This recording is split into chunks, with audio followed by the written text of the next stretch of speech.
এই দেখ টাকা একটু ভালো জায়গায় লাইটের তলায় আয় নাই। হ্যালো এভরিওয়ান, একটা নতুন ভিডিও নিয়ে তোমাদের কাছে চলে আসলাম। তো একটা রিকোয়েস্ট, ভিডিওটা প্লিজ শেষ পর্যন্ত দেখো। তো আজকে আমরা যাচ্ছি হচ্ছে হাতিবাগানে হাতি কিনতে। তো এটা হচ্ছে চিনিঘাটা ক্রসিং, এটা আমরা নিচে দিয়েই পার করি। চলে আয় ভাই।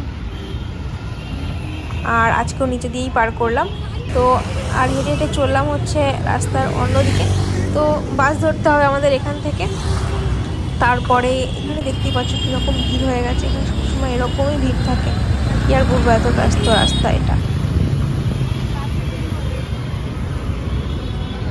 ফাইনালি আমরা পৌঁছে গেলাম শ্যামবাজার পাঁচমাথা মোড়।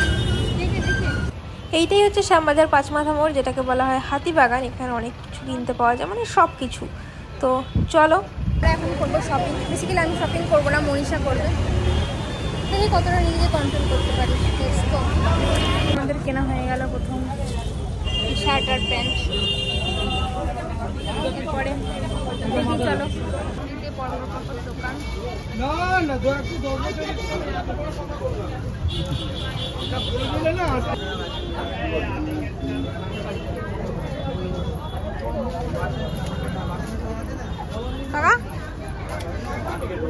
এখন ব্লাউজ পছন্দ হয়েছে,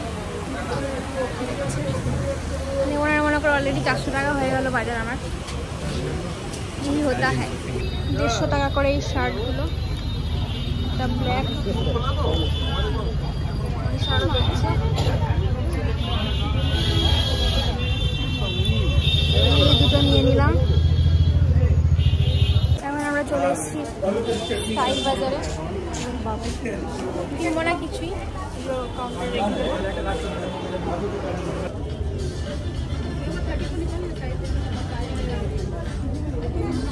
I am classic.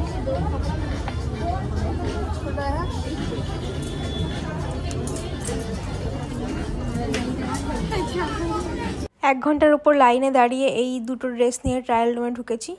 বেশ ভালোই লাগছে শার্টটা আমাকে, বাট কিনলাম না। স্টাইল বাজারে অ্যাকচুয়ালি আমার খুব একটা ভালো লাগেনি, তাই আমরা বাজার কলকাতা থেকেই ট্রায়াল ফাইল করে বেরিয়ে আসলাম। এখানে মনীষা একটা জিনিসই কিনেছে, একটা শার্ট। তোমাদেরকে আর কিছু দেখাতে পারছি না, কারণ 9টা বেজে গেছে। ভাই এখানে অনেক কিছু পাওয়া যায়, বিশেষ করে বহুত কিছু। কিন্তু আমাকে যদি এখন বাসটা না ধরি, বাসটা চলে গেলে আমি আর বাড়ি যেতে পারবো না, সেই র্যাপিডও করতে হবে, অনেক টাকা খরচ হয়ে যাবে। তো আমাকে এখন ছুটে যেতে হবে। তোমরা এসে একবার দেখেছো এখানে কী কী পাওয়া যায়। তো আমি এখন চলে যাই, তোমাদের সঙ্গে দেখা হচ্ছে নেক্সট ভিডিওতে। Tata, bye bye.